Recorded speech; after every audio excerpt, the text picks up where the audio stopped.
So the summer movie season has ended, which means we get to usher in a couple of months worth of very strong, dramatically substantive films. And no better way to start it off with than this very strong, very, very good Liam Neeson detective thriller based on the book by Lawrence Block, A Walk Among the Tombstones.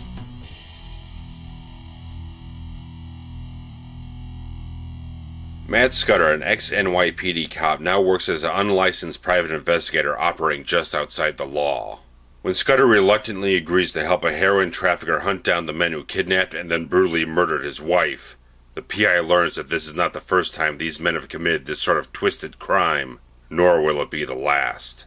Blurring the lines between right and wrong, Scudder meticulously tracks the deviants through the back streets of New York City before they can claim another innocent victim. So since 1976, author Lawrence Block has published 18 novels featuring the character of Matthew Scudder, and one of them was already made into a film in 1986 called 8 Million Ways to Die, starring Jeff Bridges in the role of Matthew Scudder. And it's a film that I intended to watch before I saw this one, but I kind of forgot about it and just kind of tried to watch a little bit before I saw this one. And I could see that there's definitely a few correlations between what they put into that film and what they put into this film with the character. Namely his alcoholic past and everything, which obviously reading a little bit of the character online and everything before doing this review, I saw that that has been a constant for the character since his inception in the first novel in 1976. And with A Walk Among the Tombstones, obviously because there was Liam Neeson in this film, it immediately grabbed my attention, and I will tell you that the film did not disappoint me in any shape or form. Now the general story of the whole thing isn't all that fantastic, isn't anything radically innovative or anything. In the detective form, this type of plot is very much fairly by the numbers. There's nothing too fantastic about the actual plot line in the film, but the execution of the film, Liam Neeson's performance, how he embodies the character, and a few other things really did just strike me as really elevating the film overall to a much stronger, impactful type of fashion. And one of the interesting things, just right from the beginning of the film, it kind of struck me a little bit here and there that it has a slight bit of a 1970s type of thriller vibe. How some things are shot, some things are staged out, just the whole feel and look of the film has a bit of an evocative sense to like a 1970s detective thriller. And it's kind of interesting because I didn't know this going into the film, that the film actually takes place in the year of 1999. And I can see a little bit why they kind of said it in the year, but not so much. I could kind of make some caveats, because I think that probably my only thing, because the original novel was published in 1992, A Walk Among the Tombstones, and I couldn't find any real information about the plot line of the novel online to really kind of correlate things back and forth between the film and the novel. But the film takes place in 1999, 8 years after Scudder has left the NYPD because of a very tragic accident that happened while he was hunting down some thieves or whatnot.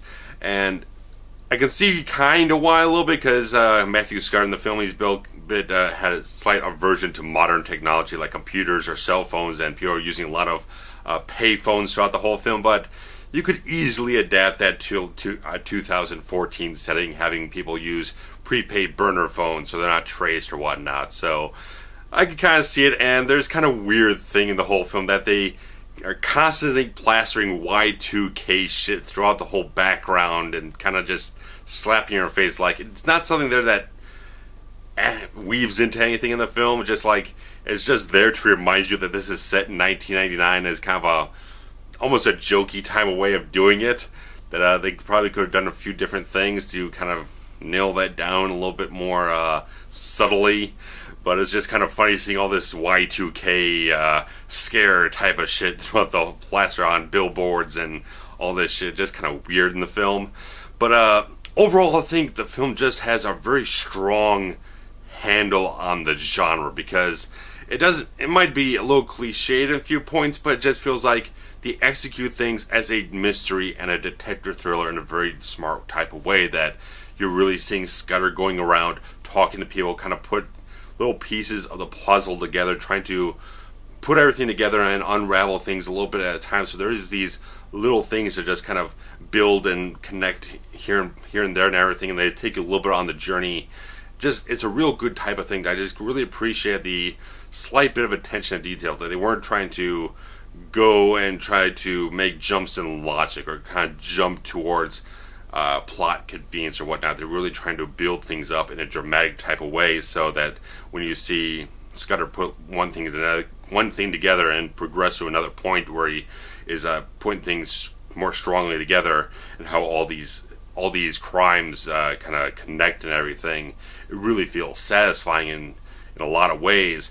And Liam Neeson's performance is obviously, it is a very, very solid performance in this film. And the one thing that really strikes me in the film is that he has this sort of sidekick or whatnot, this sort of protege, this kid TJ, who is portrayed by Brian Bradley in the film, who does a really damn good job, who is probably really the only real source of levity in the film. The two have a great chemistry and dynamic between them. But Liam Neeson's performance really shines in two different areas of the film. One is when he's dealing with Scudder's alcoholism. There's very subtle things going on with that, and how his past sort of unfolds throughout the whole film, how you kind of end up learning. If you haven't watched the trailers, you will be able to experience this fresh, but the trailers really kind of give it away for you. But in the film, you end up learning at a certain point what made him quit the force, and really what has really kind of changed in his life and everything, and these radical things that he's been dealing with emotionally and everything throughout his last 8 years of his life and everything. And the other place where it really shines again is opposite Brian Bradley, who does a great job in the film. Like I said, he's very charismatic, very smart, very sharp character that they wrote in this thing, that at a certain point it could kind of seem like it comes off as that kind of annoying, irritating kid sidekick, but they keep the character of TJ very smartly written, that he never becomes cliched in a type of way. That he doesn't get so ambitious that it turns into a cartoonish type of scenario where he gets captured by the bad guys or some kind of bullshit. He's always being smart enough to not fall into those type of stupid traps that you'd see in a highly cliched and dumb type of film. The character is very well written, and Brian Bradley, Astro, as he goes by as well, does a really fine job, and his dynamic with Liam Neeson in the film just shines so very well. The both of them work superbly opposite one another. Really, that is the character development meat of the film between those two characters, where TJ is just this kid on the street who's really has a lot of sort of affection and whatnot, really kind of a predilection to being like a private investigator. He talks about Sam Spade and Philip Marlowe, so he's very much well versed in the fictional type of detectives and whatnot, and he has a very strong aspiration to kind of follow in those types of steps and whatnot. And there's a lot of good humor with the character, just like, it was just so funny at certain points in time that just the character has great stuff written for him, and the actor just does great stuff with that material to just make it such a bright, fun, enjoyable, entertaining character that just brings a little bit of a smile to your face at the right points in time throughout the whole film, that complements the characters beautifully. And Liam Neeson just does such great work opposite him. They just bare their souls a little bit more. They just kind of open up between one another, and just really allows both of them to really develop as characters in such great ways. And there's other great characters in the film, but they're not all really well fleshed out. They're very surface level type of guys, but everyone does a very solid, fine job of what they have to do. I think the villains of the film really kind of get under your skin. This film is definitely smash mouth violent. There's some very graphic violence and very disturbing stuff in this film that might leave a couple of people a little bit more squirming in their seats, seeing what these two very depraved and sociopathic type of guys do to their victims. They are very savage. They have no empathy. They are just psychopaths, and they just do really good work.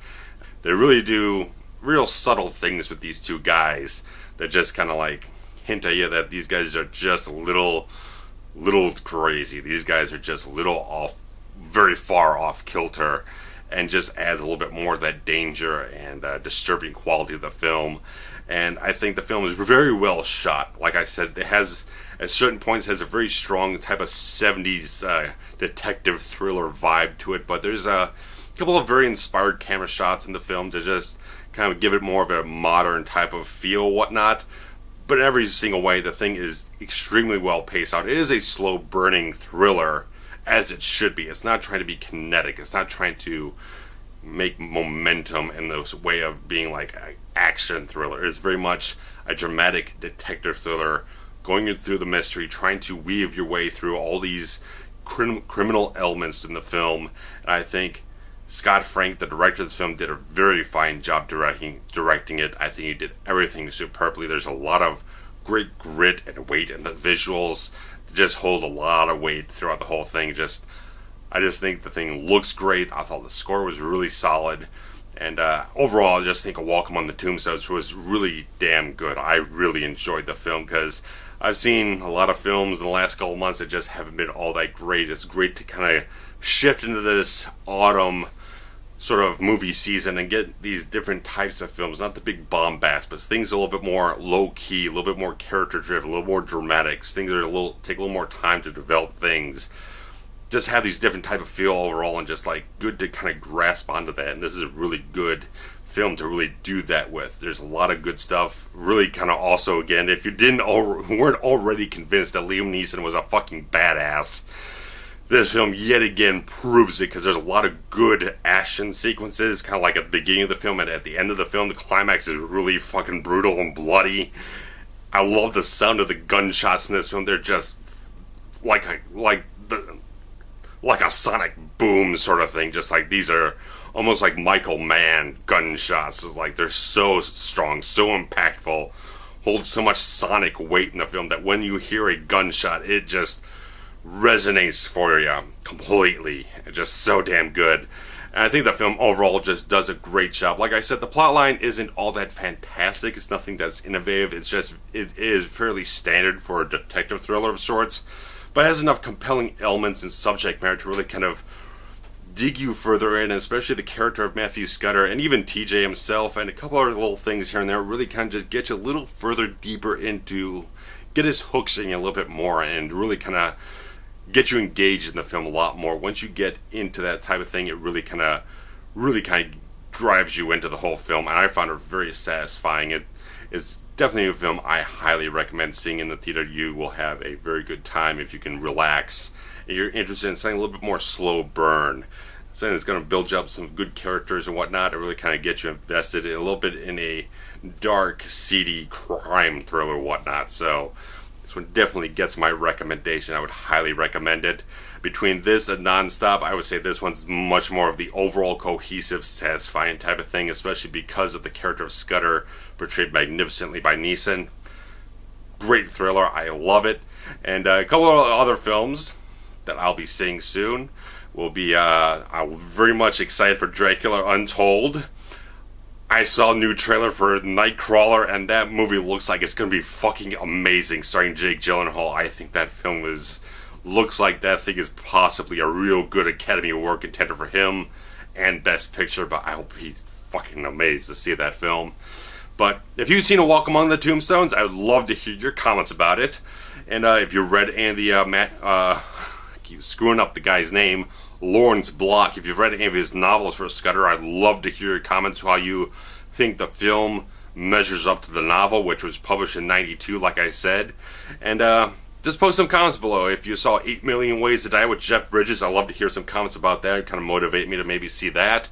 And just love to hear what you guys have to say. So, what's your favorite Liam Neeson film? Obviously, I've done Dark Man, and I love Taken, but he's got a lot of great work throughout his career. He's one of the most magnificent actors out there today. So, post some comments below, and I have shot a review for Jurassic Park for this anniversary month. So I'll be back getting into editing that and releasing it sometime this weekend. And at the end of that video, you'll have a definitive preview of what's to come next in this anniversary month before we get to October and delve a lot into horror movies. So that's what I got for you guys at this time. I'd love to hear your comments. Hit some like button, subscribes, and definitely share the links around if you want more people to discover what I have here on this great substantive channel. So take care. Bye-bye.